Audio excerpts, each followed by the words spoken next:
old enough. Good afternoon. Welcome to the Heritage Foundation, our Douglas and Sarah Allison Auditorium.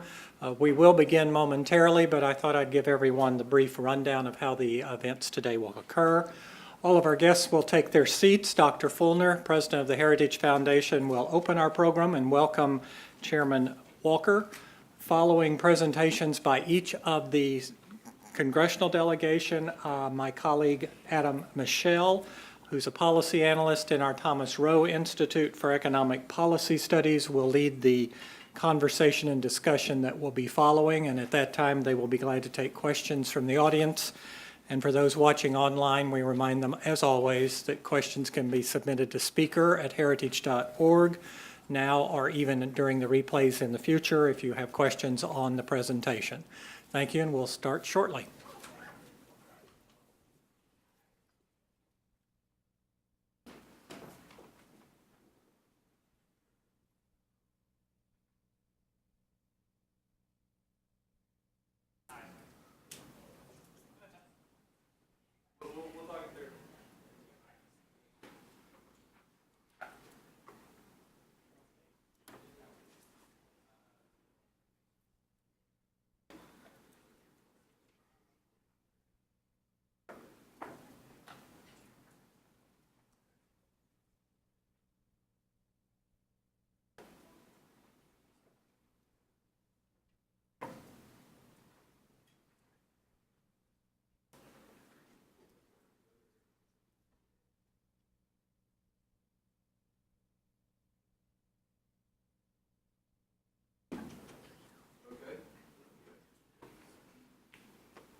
Good afternoon, ladies and gentlemen. My name's Ed Fulner. I'm the president of the Heritage Foundation, and it's my very great pleasure to welcome you here to our Allison Auditorium for a very special afternoon session with good friends of ours from the House of Representatives, talking about arguably the single most important policy decision or group of decisions that will be made during this session of the current Congress, and that is, of course, tax reform. We have a stellar lit group of members of the House to talk about this. We are excited to be able to share views with them. And I know Adam Michel, our senior colleague on these matters, will be asking some good, tough questions, and we'll be drawing out both what we can expect and how everybody is really going to come together, right, Mark? And we're all on the same wavelength, and we're all adding and multiplying, not subtracting and dividing at this important time. So, without any further ado, it's my great pleasure to turn this over to Adam. Will you come up and, or as you decide to do, chair the session, and let's be off. Let's hear about it. Excellent. Thank you so much.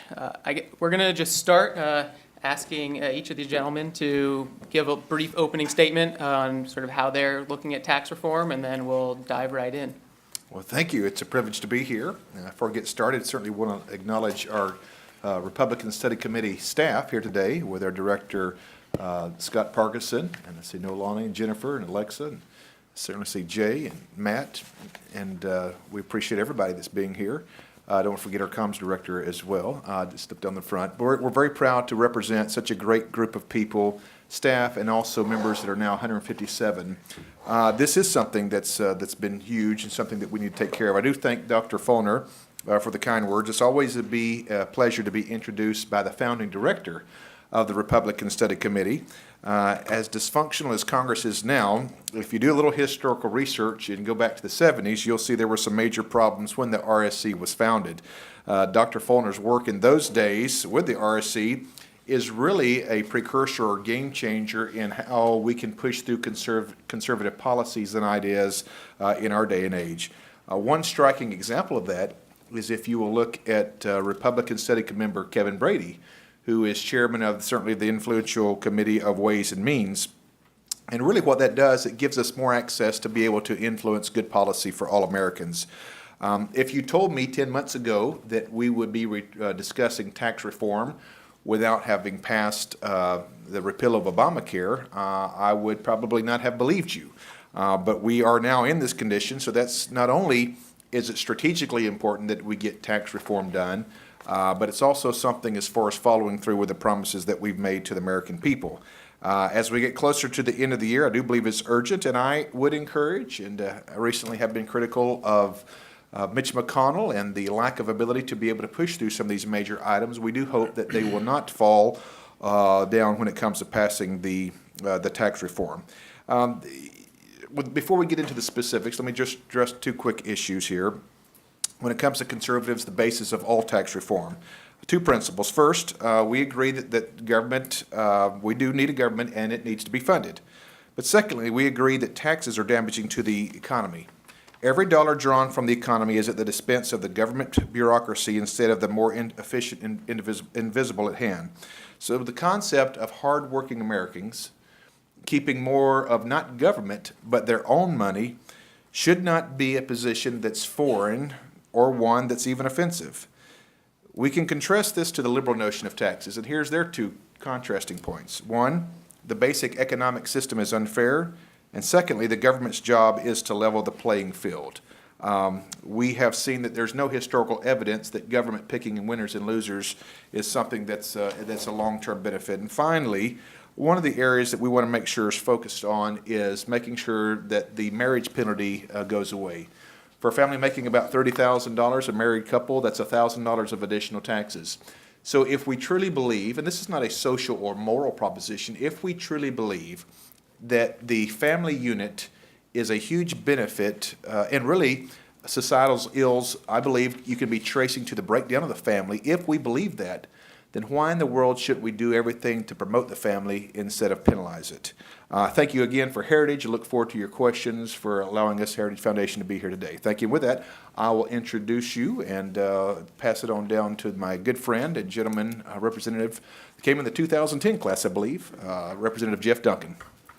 Chairman, thank you. And again, I thank Dr. Fulner for having us here at the Heritage Foundation. And Adam, thanks for moderating this.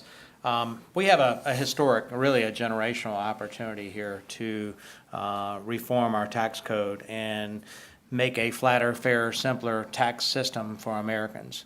When I think about it as a small business owner prior to coming to Congress, just the burden of paying the tax that I needed to pay my government, and the feeling that I had as a small business owner writing that check to the federal government and wondering, is there a better way? What can we do to simplify the tax system, to make my tax rates fair, where I felt better about paying the government the tax I owed? We have a chance to do that. That's something I ran on in 2010, something I hope we can get accomplished. I echo the words of Chairman Walker. I thought we'd get Obamacare done as well. We can't fail on this. There are so many in America that are relying on us to make this happen, so that they can have more money in their paychecks, so that businesses can have more money at the end of the day to reinvest or to spend in the economy. There are some areas that we need to address from a conservative standpoint that I think we're falling short on, but keep in mind, this is a tax reform framework. I look at it as a jigsaw puzzle. So we have put in the outside edges, everything that had a square edge, we have. Now we have the individual pieces that we're flipping over to try to get them to meld together into a package that will actually pass the United States Congress. Things that I want to see may be different than the gentleman on the dais I want to see. But at the end of the day, lower rates, simple tax filings, a fair system that helps America work and puts Americans back to work is the best message that Republicans can carry. So I look forward to this debate and this conversation today, your questions, and Mr. Chairman, I yield back. All right, with that, we are grateful to have Probably one of the, I don't get the big kid, one of the brighter minds, I would say, from Kentucky, but that would be just you and Rand Paul. No, I'm just teasing with you. But Andy is an incredible speaker, outspoken when it comes to taking our message of individual and opportunity to all communities. It's a privilege to work with him, Representative Andy Barr. Chairman Walker, thank you. Dr. Fulner, great to be back at the Heritage Foundation as a 1996 intern of the Heritage Foundation. It's nice to return as a member of Congress with the opportunity to do what has not been done in 31 years, and that is to comprehensively reform our tax code to liberate free enterprise in America. Adam, thanks for moderating. The need for bold, immediate, permanent tax reform should be clear to everyone. And it is that federal tax laws today fill approximately 70,000 pages. That's almost triple the number of pages that existed in the tax code in 1986 at the time of the last tax reform when I was in sixth grade. The compliance costs are really out of control. Americans now spend over $409 billion and 8.9 billion hours annually just trying to comply with the broken tax code. And slow growth and increased income inequality over the past several decades is a direct result of this outdated tax code that favors special interests and overseas investment over American jobs and economic activity. And to add insult to injury, our corporate tax system is the least competitive in the world, with a 35% tax rate on C corporations, and on top of that, a non-competitive worldwide tax system that is responsible for an average of 6 annual corporate inversions every year, and is keeping about $2.5 trillion of investment trapped overseas. So the need is clear for tax reform. And just to conclude my opening remarks, what we've already started to hear from those on the left, our friends on the other side of the aisle, and certainly in the media and in left-leaning think tanks, such as the Tax Policy Center, is that our framework, which of course doesn't have a lot of important details yet to be filled in, but the framework is tax cuts for the rich. And you're going to hear a lot of class warfare rhetoric coming from the other side. Well, I want to preempt that for a minute, because what this framework does is, importantly, it doubles the standard deduction. So the first, for a joint filer family, the first $24,000 of income is completely tax-free at the federal level. We're eliminating the 10% bracket, 10% to 0% bracket. And if you actually wanted to produce income inequality, if that was your policy objective, then you would keep this tax code. Because what this tax code does is it prevents upward mobility.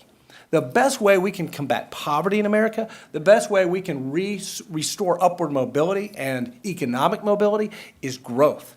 And this tax code is not designed for growth. The framework that is before us is so exciting because it does hold the promise of restoring economic growth, which is the best way that we can restore upward mobility in our society. Thank you. Thank you, Andy Barr. You can tell it means something to him. Probably one of the best and brightest that we've had that come in, the 115th class, is a veteran that we have that's serving among us, is the only freshman on the Republican Study Committee steering committee.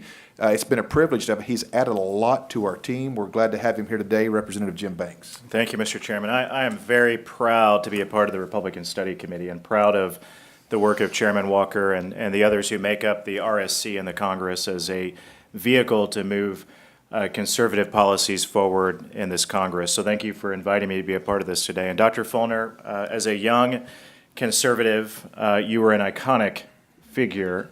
Now that I'm on Capitol Hill, you're still an iconic figure, and it's always an honor to be with you and to be at the Heritage Foundation, which has led the way for the conservative movement for so long. As a freshman member of Congress, I do have a lot to learn. I'm new and naive. I say that often. But one thing I do know is that right now Congress has a historic opportunity. The last time we've done something akin to what we can accomplish here in this Congress, I was 7 years old, and many of you, I can tell, were barely born, maybe not born yet at that point in 1986. But the opportunity that we have to pass this legislation will lead to a desperately needed period of robust and sustained economic growth. And the reason I say that is because I've seen it firsthand. I've seen what happens firsthand when you pass historic tax reform like what we will be debating and potentially passing in this Congress. I served for 6 years in the Indiana State Senate, and I worked with Governors Mitch Daniels and a guy named Mike Pence as a state senator. And we passed, during that time, during those 6 years that I was a state senator, we passed 2 rounds of tax reform that resulted in Indiana being named one of the top 10 states in the nation for our business climate. Today, Indiana has the lowest unemployment rate in the Midwest. While our state budget is balanced, we have a rainy day fund of nearly $2 billion, and job creators are choosing to come and do business in the Hoosier state because of the tax reform measures that we passed under Governor Mitch Daniels and under Governor Mike Pence. But for comparison's sake, while Indiana lowered business taxes, our neighbors in Illinois chose to increase them. Governor Mitch Daniels used to say that living next door to Illinois was like living next door to The Simpsons, right? So since then, since that juxtaposition of Indiana lowering our corporate tax rates and Illinois choosing to raise them, more than 50 companies have relocated from Illinois to Indiana. And I fear that if Congress doesn't act and the United States doesn't continue to, if the United States continues with some of the highest corporate tax rates in the world like we have today, our country will choose the same fate as what we've seen with Illinois. But what I want to do is I want to bring the Hoosier model to Washington, D.C., and I want job creators to choose to operate here in the United States. Again, I'm new and naive, but I'm very encouraged by this historic opportunity that we have in front of us. There's a great deal to like about the framework that's been released in recent days. As already has been mentioned, the doubling of the standard deduction will promote simplicity and will allow middle-class taxpayers to keep more of their hard-earned money. Lower tax rates on businesses, large and small, will promote investment, job creation, and wage growth. Removing special interest loopholes will allow more Americans to file their taxes on a postcard and promote fairness. And I was very proud as a state senator to be a leader in efforts in our state to eliminate Indiana's death tax, which at the time the Wall Street Journal said was the worst state inheritance tax in the country. And I see Dick Patton here today. He is one of the heroes in eliminating state inheritance taxes. And now we have an opportunity right in front of us to eliminate the federal estate tax as well, just as we did in Indiana eliminating the state inheritance tax. So I'm hopeful that the final legislation, though, while it's historic, it has so many high points. As Chairman Walker said, there are areas that we can make this framework even better by eliminating the marriage penalty, by allowing full expensing to be permanent instead of just for 5 years, and focus a bit more than what the framework already does on helping small businesses. And with those small changes, I believe this tax reform package will help all American families and workers and usher in a new era of economic growth in our country, just like what we've seen in Indiana, making Indiana the envy of almost every other state in the country. So I'm excited to be a part of that. This is what I ran for Congress to be a part of, and very proud to be here today to talk about this important issue. Thank you. Congressman Banks, you sort of ended on the note that I want to start on. Congressman Duncan, you set up the discussion of the unified framework as these pieces of the puzzle on the outside, and we need to figure out what's going to fit on the inside. Of the sort of items that are up in the air, things that are sort of in flux as part of the framework, are there specific items in the center of those puzzle pieces that are maybe not being highlighted in the discussion, or you think are most pressing going forward that we want to make sure are part of the discussion? Yeah, so a lot of it has been talked about in the discussions. As Jim said, you know, a postcard to do your taxes on. Here's my income, here's my standard deduction, my mortgage, my charity, here's my tax rate of 15%, here's my net taxes. Put a stamp on it. Here's how much you've collected out of my paycheck, and see, either send me a check or I'm sending you a check in the mail. It should be that simple to pay your government the taxes that you owe them. There's a copy. I thank you. I didn't have that. I like mine better. Wait a minute. But it's the same thing. You can find that online at the Ways and Means site. Tax rates are something that's going to be debatable. We have what Ways and Means and House Republicans have talked about. I think Andy talked about, you know, if you pay, 12% now, you go to zero. Well, 15% goes to 12%. Lowering rates, corporate tax rates, S Corp, C Corps, and how they're treated. LLPs, LLCs. So a lot of that jigsaw puzzle has been talked about. Trying to get it all fit together in something that will pass the United States Senate, I think, is a challenge. But there's a couple things that haven't been talked about. The main thing that I believe is capital gains tax. If you think about Obamacare, and Chairman Walker mentioned Obamacare and our failure there to do what we told the American voter and actually repeal Obamacare. Built into Obamacare is a pay-for, a redistribution aspect to tax capital gains at, 3.9%? Tax experts can tell me 3.8, 3.9%. Obamacare capital gains tax. If nothing else, because we don't like Obamacare and we're trying to dismantle it in so many other ways, why not do away with the Obamacare capital gains tax? And that way you reduce that. The other thing is, let's look at capital gains taxes in general. I told leadership that I believe it's a pay-for. Now, how can you talk about lowering tax rates as a way to pay for tax reform? Well, if you look at the 3 times that we have actually done tax reform and done capital gains tax reductions, 1981, we cut the capital gains tax from 28 to 20%. Revenues to the federal government grew by an annual average of 15.8% from 81 to 84. In 1997, the rate was cut again from 28 to 20%. I don't know why we keep raising this. The Democrats in control, they want to raise rates. They think that's the way to generate revenue. We actually cut the capital gains tax rate from 28 to 20% in 1997.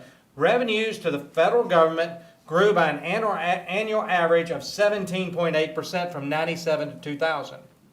So then in 2003, we had to revisit this issue again. We cut the capital gains tax from 20% to 15%. Revenues grew by an annual average of 25.5% to the federal government. So if we truly want to stimulate economic activity, allowing these capital assets to be sold, the seller of those assets is going to reinvest that money. That's what we do as Americans. We reinvest the profits from the capital gain. Somebody bought that asset, and they're going to utilize it to hopefully create jobs as well. And the federal government is going to see an increase to revenue because of the capital gains tax reduction. So I see it as a pay-for. Why we're not having more of this conversation within the Ways and Means Committee and the White House is beyond me. The least, and I go back to my original premise, the least we ought to be talking about is the Obamacare capital gains tax increase. Thank you. The capital gains side of the equation is, as you pointed out, incredibly important, but there's also a talk of adding possibly a fourth rate on the individual income tax side in the framework. Can one of you speak to how we should think about the possibility of adding this fourth rate in to the discussion and whether or not it's a viable path forward? Well, you know, one thing that I think people get caught up on a little bit too much is the rate. What's really equally and perhaps more important is the thresholds, the income thresholds where the rates kick in. Because when we talk about lowering taxes for all Americans, not only is that in terms of rates, but where do those thresholds kick in? And I think those thresholds need to go up as the rates come down, meaning that you move to a higher tax bracket, the higher income you earn either as an individual or as a family filing jointly. And so that's a way we can really deliver middle-class tax relief. And, you know, even the framework contemplates a level of progressivity here. And I know the president has indicated a desire for a fourth rate. What I would say is, as long as we're raising the thresholds that kick in at new rates so that we're delivering tax relief, we're lowering the tax liability for Americans, then that's the most important pro-growth factor. The lower the marginal income tax rates are, the less we punish work. And as a member of the House Financial Services Committee, chairman of the Monetary Policy Subcommittee, we do a lot of oversight over the Federal Reserve. And I disagree with Chair Yellen's pursuit of unconventional monetary policy, but one thing, as an economist, I think she's got right, is that the reason for substandard growth, the reason why GDP output is insufficient and not equal to historical standards in terms of recovery, is because of low productivity. We can remedy low productivity with lower marginal rates, and if we increase the thresholds so that we're rewarding more work and we're rewarding productivity. So this talk of a fourth rate, if we have a fourth rate that kicks in above $1 million, that might be okay as long as you're increasing the thresholds moving forward. That means you're lowering the tax liability for every American. We were in a meeting last night with Kevin Brady, and that question was brought up. What's the consideration of the conference? Where does the RSC, how does the RSC feel about this? One of the things that we want to remember is that if we add a fourth bracket, what does it mean for the people that would be potentially moving from upper middle class or middle class, if you use the word class, to that level? Is it going to be a place where it actually penalizes these folks? But the larger component that I want to make here is that we should never be in a position that we do anything based on what our friends on the left think or we should or shouldn't do. And here's what I mean by that. The talking points on the left, the die is already cast. This is going to be tax cuts for the rich, tax cuts for the wealthy, whether we keep that rate the same. In fact, in our cross-sectional lunch with Speaker Ryan today, I made the point, even if we raise that rate 4 or 5 points, you would still have the same talking point. So we want to do what's best for the American people, regardless of the positioning or the messaging that may come out of the left. In fact, Chuck Schumer's already had it wrong one time last week when he put out a statement the very day of our conference retreat, when he said that we were moving the people in the 10% bracket to the 12% bracket. Now, maybe you have, but I've not seen a retraction since he made that comment. But we want to make sure that we are communicating clearly to the American people and making sure that right now we have three brackets that are all moving the people down. We obviously have to still match up the income brackets level with those percentages. I don't see the need for that upper end bracket at this point, but I don't think it's completely off the table if it continues to build, as Jeff said earlier, keeps that border edges on our framework moving forward for overall tax relief and not just cuts for the American people. Thank you. Congressman Barr, you spoke about the need for productivity growth and that being a big impetus for tax reform. And Congressman Banks, you touched on extending full expensing as part of the tax reform. The framework currently offers full expensing for, I believe it is 5 years. Can you maybe expand on what full expensing means, why it needs to be permanent, and why this should be an important piece of tax reform moving forward? Yeah, well, I'm struck by the political justification for a mere 5-year full expensing timeline. So I worked in business. I have an MBA, and I'm not sure what business theory or concept would justify a short-term 5-year expensing window that would actually project real permanent economic growth. So businesses will therefore anticipate only that 5-year window and make decisions based on that, when we would reap obviously a greater benefit with a full expensing permanent timeline. So that's one area where this framework, I think, raises some significant questions that hopefully conservatives can advocate for permanent full expensing in the days to come. And how it in interacting with the productivity growth, we know that investment is one of these important pieces of getting raising wages and increasing investment across America. I think it's full expensing is, as you pointed out, a really important piece. There's obviously a lot of political considerations moving forward with tax reform. The framework doesn't specifically call out things like the state and local tax deduction, but I was hoping we could touch on briefly how critical it is to tax reform to actually help lower rates across the board, and how that piece of tax reform fits into the broader sort of framework that's out there. Is that something that you guys have thought about, how that fits in with the broader reform agenda? Specific question would be, How important removing the state and local tax deduction is to the broader reform effort? yeah, I think it's crucial. It's something that I think, and I haven't talked with all the guys on the panel, but I think we're all in favor of. There are some issues that some of the states in the Northeast have to deal with, because in North Carolina, we're looking at closer to a 1% property tax across the line, and you have New York, it's closer to 4%.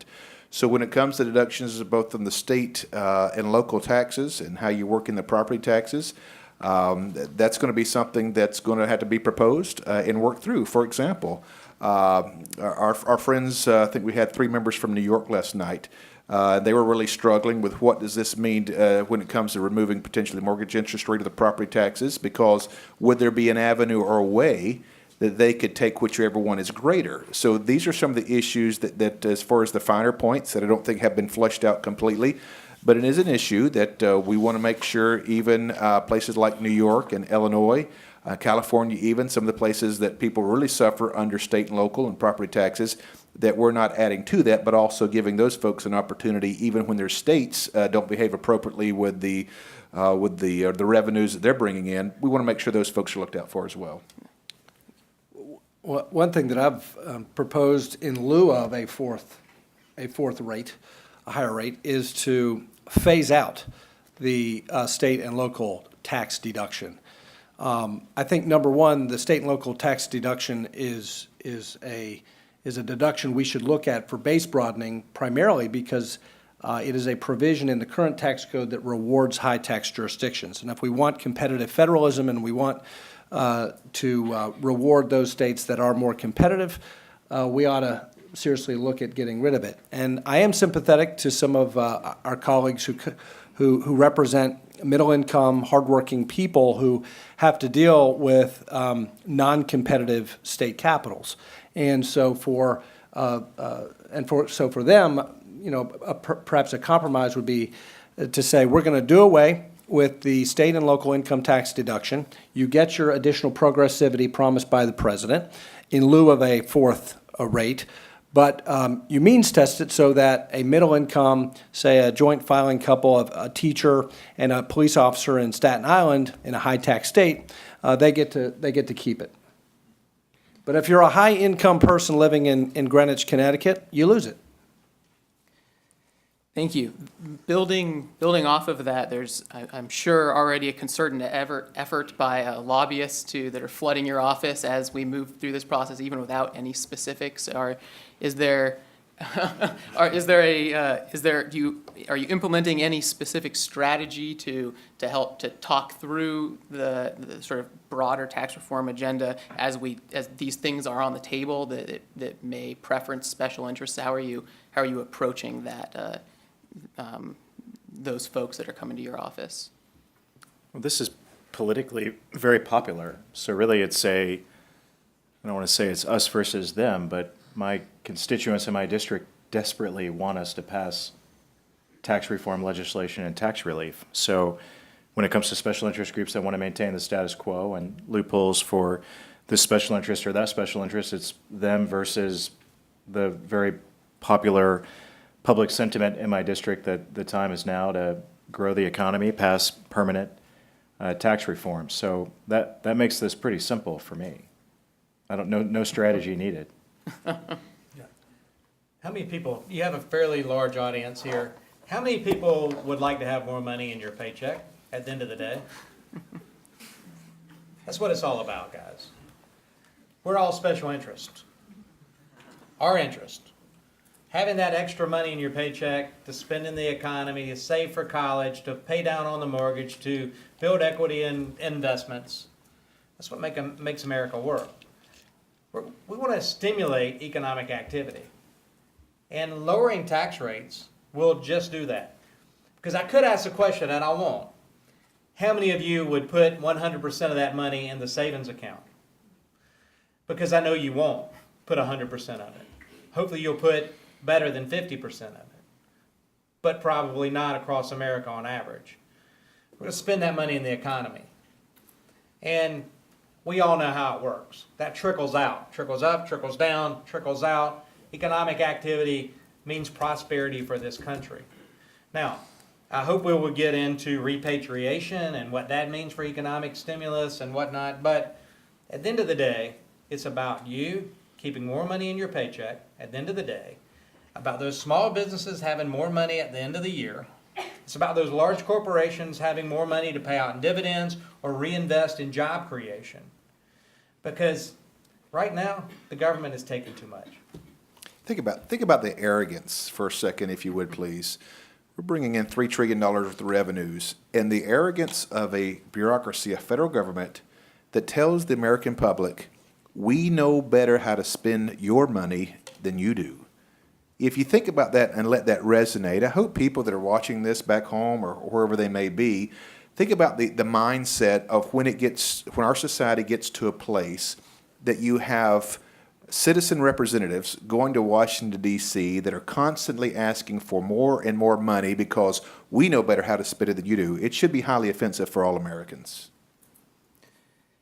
Thank you. I think turning to this idea of economic growth from the business side of tax reform, Congressman Duncan, you mentioned repatriation and how moving to a territorial system may allow businesses to bring that money back into the United States. I'd like to just briefly touch on how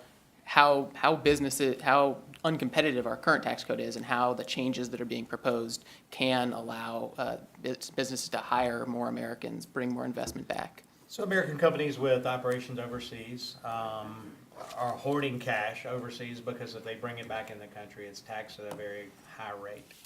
The better plan tax reform framework has repatriation coming in, I believe, at 0%. I don't know that will stay at 0. I don't know. We're going to work toward paying for this. There might be a small, at the end of the day, I just speculating, there might be a small tax on the repatriation, but it would be much lower than it is today, and it will be in a way that it still incentivizes that money to come back. If it stays at 0, I'm fine with that as well. What I want is those overseas companies be able to repatriate that money back in the United States, because what does that mean? So a company that has overseas earnings brings that back into the United States, they're going to use that money to either pay themselves if they're a small corporation, pay dividends out to their investors who have taken the risk investing in their company in the first place. Those dividends paid out, and it'll probably be limited on what they could pay out in dividends, but those dividends paid out will either be reinvested or will be spent in the economy. Or, and hopefully this was the key, those companies will reinvest that money in job creation here in the United States. That means building physical plants, physical structures, expanding their operation, buying equipment from companies in Indiana, right? Somebody's got to run that equipment. Somebody running that equipment is more jobs. More jobs means more taxes to the government because people are earning income that they're paying taxes on, and they're spending that money in the economy. They're buying homes, they're buying cars, they're buying groceries. They're working. Job creation, reinvestment in this country is a win-win for repatriation. To put a face on it, we know that there is over $2 trillion parked overseas. I didn't know the number, I'm glad. $2.6 trillion that is parked overseas, that this would unlock for reinvestment back in the United States of America. And I know in my district where I have large medical device orthopedic companies and other companies that have some of that money that's parked overseas, I know what that means in Northeast Indiana. It means more jobs and more expansion, more opportunities for those businesses in my district. That's exciting. The time is ripe for this aspect of of tax reform. I apologize, I have to go back to a committee hearing on the House side, so I need to leave you at this point, but thank you very much for having me today. Thank you for joining us. I've got one more question, then we'll open it up to the audience. So if you have any questions, be thinking of those. I'd like to end with how your sort of two-part question is. One, how do you see tax reform and your role as the House working with the Senate to move tax reform through? And are there any Democrat colleagues that you've been speaking to that you may see the benefits of the tax reform that we're talking about as a way to sort of move this process through? Well, I do want to pause for a moment and compliment Speaker Ryan and our leadership team for the rollout and the efficiency that this was rolled out, specifically compared to the debacle that the repeal of Obamacare was. So doing some preemptive work, some proactive work, I think was very crucial in being able to get at least out of the gate, the framework out of the gate. As far as the second part of your questions, yeah, we talked to Democrats who, behind the scenes, will tell you this is something that their communities need. However, to have our friends transition to the place where they're willing to do publicly, you see there's this adage that I'm sure that you guys are quite all aware of. If Trump is supporting anything, the Democrats have gotten to the place where, regardless of how well it may be for the American people, they're a no from day one. So we hope to encourage them to do the right thing. They have in the past. When I think back to last year, specifically the piece of legislation that comes to my mind may be the Iran deal about as far as where we should allow them to continue to progress with their nuclear. There were 40 Democrats who voted Republican. So I'm hoping there becomes big enough issues where the American people are put first rather than the politics, and hopefully a few of them will join us. Thank you. See some graphs being drawn down here. Yeah, so he caught me. I think there will be some Democrats that vote along with this. And to the listening audience, if you know Democrats, you need to encourage them, because every hand went up in this room when I asked if you wanted to keep more money in your paycheck. And that's truly what it's about. They need to get that message as well. This is about stimulating the economy. So there's two mindsets in tax policy. One is you keep increasing rates and the revenues to the government keep going up. There's another that believes there's an optimal point, and that's the Laffer curve is what I'm talking about, what he showed. So as you move along the scale of increasing rates, you do increase revenue. But there comes a point where the rates are so high and progressive that you disincentivize folks to contribute to the economy. Economic activity falls off because it's oppressive. You know, you're paying 80, 90% of your earned income to the government. Why? Why keep producing that? Or you go underground and you have more of a black market type economy. So we need to find this X here, which is the optimal point of revenue to the federal government and the optimal tax rate that people think are fair to pay their government. And it doesn't get into this repressive, anti-economic stimulus downside of the bell-shaped curve. So, you know, we're shooting for X. We're shooting for that optimal point. But at the end of the day, what the Republican Congress hopes to do is make the tax rates fair for all Americans so that you feel like it's fair and you feel comfortable paying the government. Because we all like the government services of the military and border security, and there are things that government does that we need to pay for. And we want to do that. Finding X is important. So, anyway, you busted me on that. I was just drawing it out as I was thinking about it. I love the Laffer curve. I'll tell you another reason why Democrats should be in favor of the framework. And I have talked to several of my Democrat colleagues who are in the New Dems or recognize the importance of reforming our broken corporate and non-competitive corporate tax system.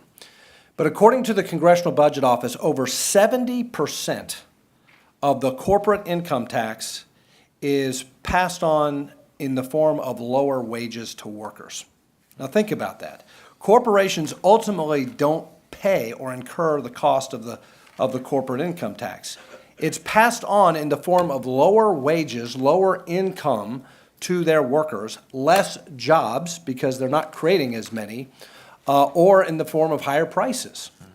That's what happens when you raise the corporate income tax to a confiscatory, anti-growth level the way it is right now. So if you are concerned about income inequality, if you're worried about wage stagnation in America, and many of our friends on the other side of the aisle profess to be concerned about that. We all are concerned about that. I am concerned about my constituents who haven't gotten a raise in 10 to 20 years. Guess how we give them a raise? We make their employers more globally competitive. And that is the best recipe for upward mobility, as I said before. So again, I don't think most people who are struggling in poverty or at the lower levels of income are really particularly concerned about income distribution tables. I think they're more concerned about poverty and getting out of it. And they're more concerned with the lack of upward mobility or economic mobility. Making our corporate tax system more competitive, moving to territoriality and lowering that corporate rate will make their employers more competitive and make them more able to access the American dream and upward mobility. And I'll just add to one thing he said. I think the American people are worried about upward mobility. Everyone wants to achieve more in life, move from lower class, middle class, to upper class. But they're also right now, in 2017, worried about paying the bills. Because we have seen inflation. Prices have gone up. That means at the end of the day, there's less discretionary income left over to pay for college and other things, which have gone up as well. And so people are concerned about paying the bills. Everything Andy said is correct. Wage stagnation because of the employers and the tax policies of the federal government that affect them, but also the personal income taxes that you pay, meaning that you have less in your net check. And we're trying to fix that. I would add this final point when it talks about just overall economy. One of the greatest foundational points of any family is purchasing that first home. It's been part of the American dream for generations. Among our wonderful minority community in North Carolina, home ownership went down all 8 years of the Obama administration. See, those are hard numbers. Those are hard data points. Those are the kinds of things that as members of Congress, we need to be working behalf on all of our communities to give them more opportunity to pursue that upward mobility that we've been talking about. Thank you. With that, are there questions from the audience?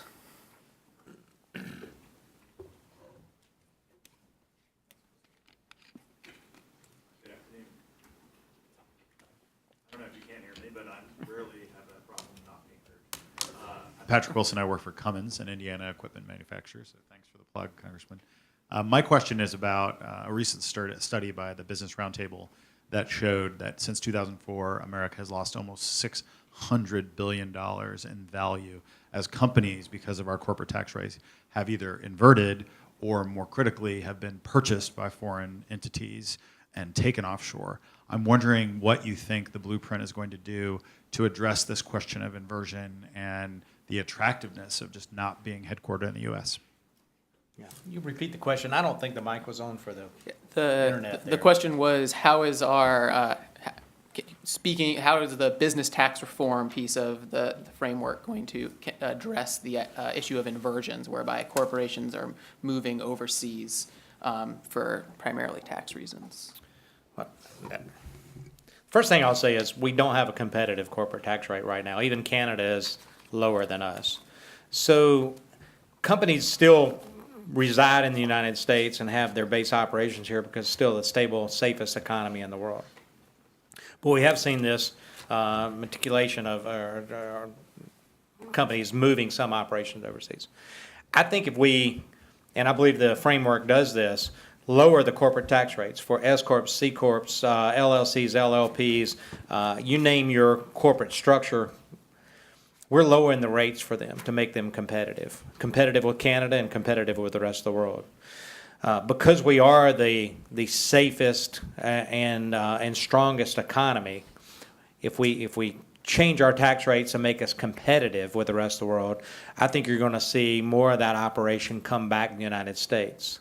That's my opinion, because I believe the reason companies have moved operations over is because of our lack of competition.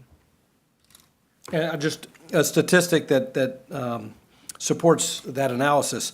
Only 6 of the 34 OECD countries, including the United States, still employ a worldwide system, down from 17 in 2000. So It's a double insult to American companies. Not only are American companies paying the highest corporate tax rate in the industrialized world, but our peers are not operating and laboring under this non-competitive worldwide tax system. They've moved to a territorial tax system. So, yes, we need to get the rate down. We also need to move to a territorial tax system as well, and I think that would be very, very, very beneficial. Thank you. Here in the front row. Hi, it's Eric Watson from Bloomberg. A quick question. When I was listening to what you guys were talking about as far as possible changes to the Big Six framework, I heard, permanent full expensing, possible lowering of capital gains and dividends, the threshold dropping, the SALT having a phase down. But those all would tend, at least statically scored, to raise the deficit. So my question is the idea that these deficit increases would later be dealt with through huge spending cuts to come later, or is there some other set of pay-fors or changes to the tax code that you would seek at this time to address that? Yeah, I'll take that. Always, as true fiscal responsibility members of Congress, you want to pay attention to what long-term debt is as well as our annual deficits. With projected growth over the next 10 years, in fact, I believe last quarter, for the first time in a decade, we were at 3.1%. We think the anticipation, as well as this great tax reform, is going to continue to only stimulate the economy. We believe that the dynamic scoring that's being used by the Ways and Means is the proper way to look at this. And do not believe that some of the projections I know that have come out by the Brookings Institute and others is an accurate portrayal, even though one of our guys did use that yesterday. That may be what you're referring to as some of the concerns. We're not buying into that yet. And the other component is that we don't have all the numbers at this point to be able to push back in that arena at this point. So as we put these pieces more and more together, we're not trying to bypass the question, but a lot of this will determine as far as what those nuts and bolts look like as far as how it does break down. And I think hopefully over the next 2 to 3 weeks, yes, you did lay out if all of that wish list that you just repeated got put back into it, there would be some other issues. Obviously, we thought we would have another $980 billion of the Obamacare taxes to work with. At first, another $1 trillion of what we thought would be the border adjustment tax. Those are both gone, so we do have to be mindful of that. But to the larger point, we have concrete evidence. Jeff cited 3 different historical examples of when we are able to stimulate the economy through tax relief. It's always a benefit to the American people, and overall revenues grow in general. Thank you. We got time. Go. If I could just add one other thing. So obviously, dynamic scoring is important. The reconciliation procedure itself will require with dynamic scoring over a 10-year budget window, a surplus. So that's something to keep in mind. So there's going to be, in addition to some revenue-producing tax cuts like capital gains tax cuts and other growth-producing measures, there's going to be some base broadening as well. And we talked about state and local, but there's going to be others as well. One area that I have kind of cautioned the tax writers on in terms of of not being too aggressive in terms of the base broadening effort is on interest deductibility, corporate interest deductibility. I know the objective here is growth, and we need growth both in terms of meeting our reconciliation requirements and because that's what we want to achieve for the American people is growth. I worry that if we're too aggressive in limiting corporate interest deductibility, we will unintentionally limit the growth potential of this tax reform effort. Why do I say that? Because from a Financial Services Committee perspective, we live in a credit economy. And this is 70% of American employers are non-investment grade companies, meaning that they're debt-oriented. Real estate is a great example of that. Many growth-producing, growing companies debt finance. And there's a reason for that, because the debt markets are more liquid, they're deeper, they're easier to access than the equity markets. And I understand the philosophy of deleveraging companies and making them resilient and strong, But if we overemphasize raising capital through the equity markets only, what that will do is it will require companies to issue shares. And if they do that, their earnings per share will go down. The valuation of their companies will decrease. The great thing about the debt markets is that you can keep your earnings per share going up. You don't have to limit the upside of your stock. The valuation of your company can continue to grow, but you can also raise capital. So the key here is, let's not change the tax code to limit corporate interest deductibility to such an extent that we deprive the American free enterprise system of capital formation. So that's just one comment about the base broadening effort. Yes, we need to do it. I worry that the framework is maybe a little too aggressive on clipping the interest deductibility. And the last thing I'll say on this is that for too long, we've seen the American economy operate under a repressive tax code. Under the Obama administration, we saw a repressive regulatory environment. It's no wonder we had a very slow recovery from the 2008 market downturn and Great Recession. Recognizing that repression, the United States Congress has, with the CRA, started rolling back some of those regulations. We saw the market respond this spring. I think the markets responded to the hope that we're going to get tax reform done. So if we can do away, we've already done away with a lot of the repressive regulations. If we can do away with or change this repressive tax code to make it more attractive, economic growth is going to be there. So to answer your further point, the whole static and dynamic scoring of CBO is going to cause Congress some problems, because that is going to be a talking point of the left, is the CBO score on tax reform. But if you look at it truly dynamically, the growth's there. The empirical data shows that lower tax rates actually work to stimulate economic growth and revenue to the federal government. It's been since '86 since we've done this. I can point to the ones, the capital gains tax reductions and the growth there.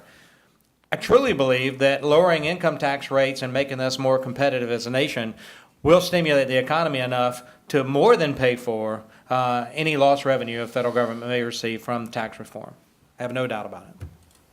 Thank you. On that note, I'd like to thank you all for joining us here to talk about tax reform, and you all for coming out to listen. So thank you very much. Thanks to Heritage. God bless.